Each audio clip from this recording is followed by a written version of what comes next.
A few moments later.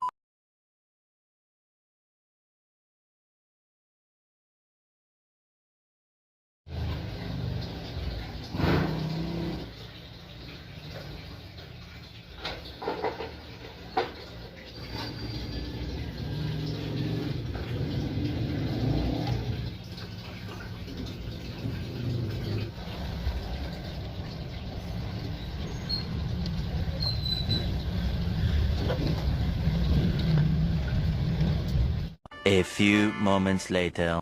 Yun, no? Siguro kung customer ko to sa labas, satisfied na naman.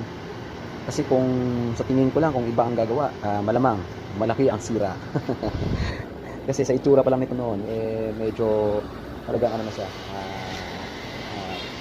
talagang napabayaan na. At saka kung mapapansin nyo, yun sa unang video ko is sobrang dumi niya. At saka parang meron na siyang leak.